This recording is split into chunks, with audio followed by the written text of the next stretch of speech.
കൊച്ചിൻ കലാഭവനിലൂടെയാണ് മലയാള സിനിമയിലെ സകലകല വല്ലഭന്മാരായിരുന്ന അഭിയും മണിയും മിമിക്രി ജീവിതം ആരംഭിക്കുന്നത്.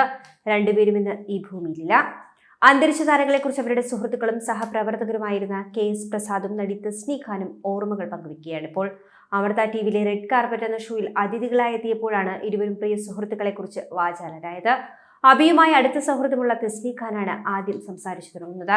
ഒരു സമയത്ത് അഭി മലയാളത്തിലെ സൂപ്പർ സ്റ്റാർ ആകുമെന്ന് താനും തന്റെ സുഹൃത്തുക്കളും കരുതിയിരുന്നുവെന്ന് തസ്നി ഖാൻ പറയുന്നുണ്ട്.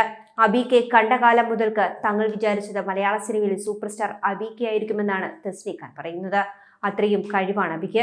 ഭാവനയിൽ സ്വന്തമായി കുറെ കലകൾ കൊണ്ടുവന്ന ഒരാൾ കൂടിയാണ് അബീക.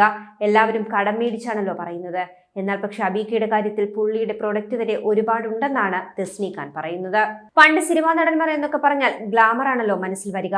അതിന് ഉത്തമ ഉദാഹരണം തന്നെയായിരുന്നു നടൻ അബി എന്നാണ് തസ്നി ഖാൻ പറയുന്നത്. പിന്നെ നമ്മളൊക്കെ പറയാറുണ്ടല്ലോ, ഇതൊക്കെ ഭാഗ്യമാണ്, തലയിലെഴുത്താണെന്നൊക്കെ. എത്ര കഴിവുണ്ടെങ്കിലും സൗന്ദര്യമുണ്ടെങ്കിലും ദൈവം ഒരു ഭാഗ്യം വെച്ചിട്ടുണ്ട് ബിഗ് സ്ക്രീനിൽ. എന്നാൽ പക്ഷേ ആ ഒരു ഭാഗ്യത്തിന്റെ കാര്യത്തിൽ പുള്ളിക്ക് ചെറിയൊരു കുറവ് വന്നു എന്നും തസ്നി ഖാൻ കൂട്ടിച്ചേർക്കുന്നു. എന്നിരുന്നാലും ഇപ്പോഴും അബീക എല്ലാ മിമിക്രിക്കാർക്കും പ്രിയപ്പെട്ട ആളാണെന്ന് പറഞ്ഞുകൊണ്ടാണ് തസ്നി ഖാൻ അബിയെക്കുറിച്ചുള്ള ഓർമ്മകൾ പറഞ്ഞുകൊണ്ട് അവസാനിപ്പിക്കുന്നത്. കലാഭവൻ മണിയുമായിട്ടുള്ള KS പ്രസാദിന്റെ സൗഹൃദം ആരംഭിക്കുന്നത് കലാഭവനിൽ വെച്ചാണ്. മണിയെക്കുറിച്ച് പറയുമ്പോൾ ആദ്യം ഓർമ്മ വരുന്നത് കാക്കി ഷർട്ടിട്ട് കലാഭവനിൽ ഇന്റർവ്യൂവിന് എത്തിയ രംഗമാണെന്നാണ് KS പ്രസാദ് പറയുന്നത്. പിന്നീട് കലാഭവൻ മണിയെ തങ്ങൾ സെലക്ട് ചെയ്യുന്നു. 2 പ്രോഗ്രാം ചെയ്തതിനു ശേഷം കലാഭവൻ മണിയുടെ പേരിൽ വീഡിയോ കാസറ്റും എടുത്തു. പിന്നീട് വീണ്ടും ഒരു കാസറ്റ് പുറത്തിറങ്ങിയപ്പോഴാണ് കലാഭവൻ മണി എന്ന് താൻ പേര് ചേർത്തതെന്നും മണിയെപ്പറ്റി ഓർത്തുകൊണ്ട് KS പ്രസാദ് പറയുകയാണ്. പിന്നെ മണിയുടെ അവസാന ദിവസം താൻ മണിയെ പോയി കണ്ടിരുന്നുവെന്നും പോസ്റ്റ്മോർട്ടം ചെയ്യുന്ന സ്ഥലത്താണ് താൻ ചെന്നത് എന്നാണ് KS പ്രസാദ് പറയുന്നത്. പോസ്റ്റ്മോർട്ടം ചെയ്യുന്ന മുറിയുടെ പരിസരത്ത് ജനലക്ഷങ്ങൾ തടിച്ചുകൂടി നിൽക്കുകയായിരുന്നു. അതിനിടയിലൂടെ ആരോ ഒരാൾ വഴി താൻ അകത്ത് ചെന്ന് കാണുകയായിരുന്നു. മണി ഒരു മുറിയിൽ കിടത്തിയിരിക്കുകയാണ്. അപ്പോൾ ആരോ ഒരാൾ തന്നോട് ചോദിച്ചു, ആ കാലുകളൊന്ന് പൊക്കിത്തരാമോ, കൂട്ടിക്കെട്ടാനാണെന്ന്. അങ്ങനെ താൻ അതിന് സഹായിച്ചുവെന്നും ഓർക്കുകയാണ് KS പ്രസാദ്. അതിനുശേഷം മണിയുടെ കയ്യിൽ നിന്ന് താൻ തൊട്ടു. മണിയെ ആദ്യമായി താൻ കണ്ടപ്പോഴും തങ്ങൾ ഒരുമിച്ചൊരു മുറിയിൽ കുറേ നേരം ഉണ്ടായിരുന്നുവെന്നും ഇദ്ദേഹം ഓർക്കുന്നുണ്ട്. അവസാന ദിവസവും തങ്ങൾ രണ്ടുപേരും മാത്രമുള്ള കുറച്ച് സമയമുണ്ടായി. ബാക്കിയുള്ളവരെല്ലാം ജനലക്ഷങ്ങൾക്കിടയിൽ വെച്ചാണ് മണിയെ കാണുന്നത്. 5-10 മിനിറ്റോളം തങ്ങൾ ഒരുമിച്ചുണ്ടായിരുന്നുവെന്നാണ് പ്രിയ സുഹൃത്തിനെ കുറിച്ച് ഓർത്തുകൊണ്ട് KS പ്രസാദ് പറയുന്നത്. അതേസമയം മിമിക്രിയെയും സിനിമയെയും സ്നേഹിക്കുന്ന മലയാളികളെ ഏറെ വിഷമിപ്പിച്ച 2 മരണങ്ങൾ തന്നെയായിരുന്നു കലാകാരന്മാരായ അബിയുടെയും കലാഭവൻ മണിയുടേതും. രണ്ടുപേരും മിമിക്രി വേദികളിലൂടെ തന്നെയാണ് സിനിമയിലേക്ക് എത്തുന്നത്. ഗോഡ് ഫാദേഴ്സ് ഒന്നും ഇല്ലാതെ തന്നെ സിനിമയിലേക്ക് എത്തിയവരായതുകൊണ്ട് തന്നെ മിമിക്രിയും സിനിമയും മാത്രമായിരുന്നു ഇരുവരുടെയും ലോകം. രക്തസംബന്ധമായ അസുഖം മൂലം 2017 ചികിത്സയിലിരിക്കെയാണ് അബി മരിക്കുന്നത്.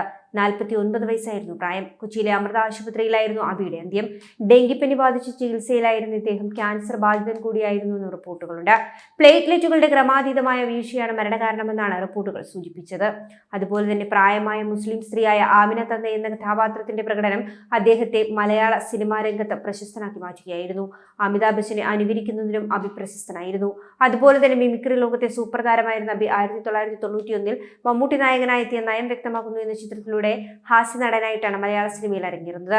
പിന്നീട് മഴവിൽ കൂടാരം, കിരീടമില്ലാത്ത രാജാക്കന്മാർ, മിമിക്സ് ആക്ഷൻ 500, സൈന്യം, അനിയത്തിപ്രാവ്, രസികൻ തുടങ്ങിയ 50-ലധികം മലയാള സിനിമകളിൽ അഭിനയിച്ചിട്ടുണ്ട്. മലയാളത്തിൽ വലിയൊരു നടനായി മാറണമെന്ന ആഗ്രഹം ബാക്കിയാക്കിയായിരുന്നു ഈ നടന്റെ വേർപാട്. അബിയുടേതുപോലെ തന്നെയാണ് കലാഭവൻ മണിയുടെയും വേർപാട്. 45-ാമത്തെ വയസ്സിലാണ് കലാഭവൻ മണി മരിക്കുന്നത്. 2016 മാർച്ച് 5-നാണ് വീടിന് സമീപത്തെ അതിനിമന്ത്രമായ പാടിയിൽ വെച്ച് കലാഭവൻ മണിയെ രക്തം ഛർദ്ദിച്ച് അവശനിലയിൽ കണ്ടെത്തുന്നത്. ഉടനെ തന്നെ എറണാകുളത്തെ സ്വകാര്യ ആശുപത്രിയിൽ പ്രവേശിപ്പിച്ചുവെങ്കിൽ പോലും പിറ്റേന്ന് വൈകിട്ടോടെ ഇദ്ദേഹത്തിന്റെ മരണം സംഭവിക്കുകയായിരുന്നു. കരൾ സംബന്ധമായ ആരോഗ്യ പ്രശ്നങ്ങളും മണിക്ക് ഉണ്ടായിരുന്നു. ദുരൂഹതകളേറെ ബാക്കിയാക്കി തന്നെയാണ് കലാഭവൻ മണിയുടെ മരണം. അപ്രതീക്ഷിതമായ കലാഭവൻ മണിയുടെ മരണമെന്ന് പല അഭ്യൂഹങ്ങൾക്കും ഇടവരുത്തിയിരുന്നു. പോസ്റ്റ്മോർട്ടത്തിൽ മൃതദേഹത്തിൽ വിഷാംശം കണ്ടെത്തിയിരുന്നു. ഇതിൻ പ്രകാരം ആസൂത്രിതമായ കൊലപാതകമാണ് നടന്നത് എന്നിവരെ ആക്ഷേപങ്ങൾ ഉയർന്നു വന്നിരുന്നു. എന്നാൽ പക്ഷേ CBI ഈ ഒരു വാദം തള്ളുകയായിരുന്നു. കരൾ രോഗം ബാധിച്ചതിനു ശേഷം മദ്യപിച്ചതിനാൽ മദ്യത്തിലെ വിഷാംശം ശരീരത്തിൽ അവശേഷിച്ചു. ഇതാണ് മരണകാരണമായതെന്നാണ് അന്വേഷണ റിപ്പോർട്ടിൽ വ്യക്തമാക്കിയിട്ടുണ്ടായിരുന്നത്. അതേസമയം മലയാളികൾക്കും മറക്കാൻ കഴിയാത്ത ഒരു നടൻ തന്നെയാണ് കലാഭവൻ മണി. സിനിമാ ലോകത്ത് ഇത്രയധികം ജനപ്രീതി നേടിയ അഭിനേതാക്കൾ ഇന്ന് വളരെ വിരളമാണ്. മിമിക്രി വേദികളിൽ നിന്നുമാണ് മണിയെ മലയാള സിനിമ സ്വന്തമാക്കുന്നത്. ഹാസ്യതാരമായി അഭിനയം തുടങ്ങിയ മണി പിന്നീട് വില്ലനായും നായകനായും സിനിമയിൽ സ്ഥാനം കണ്ടെത്തുകയായിരുന്നു. മലയാളത്തിന് പുറമെ തമിഴ്, തെലുങ്ക്, കന്നഡ ഭാഷകളിലും മികച്ച പ്രകടനം കൊണ്ട് മണി ആരാധകരെ സൃഷ്ടിച്ചു.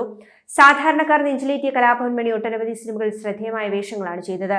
കരുവാടിക്കുട്ടൻ, വാസന്തിയിൽ ലക്ഷ്മി, പിന്നെ ഞാനും, ആനന്ദഭദ്രം തുടങ്ങിയ സിനിമകളിൽ കലാഭവൻ മണി ചെയ്ത കഥാപാത്രങ്ങൾ ഇന്നും പ്രേക്ഷകരുടെ മനസ്സിലുണ്ട്.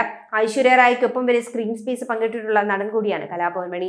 ഇന്നും കലാഭവൻ മണിയുടെ വേർപാടുണ്ടാക്കിയ വിടവ് നികത്തുവാൻ ആരും മലയാള സിനിമയിൽ എന്നല്ല തെന്നിന്ത്യൻ സിനിമയിൽ പോലും വന്നിട്ടില്ല. മരിച്ച വർഷങ്ങൾക്ക് ഇപ്പുറവും പ്രേക്ഷക മനസ്സിൽ കലാഭവൻ മണി ഒരു ഓർമ്മയായി നിലനിൽക്കുകയാണ്.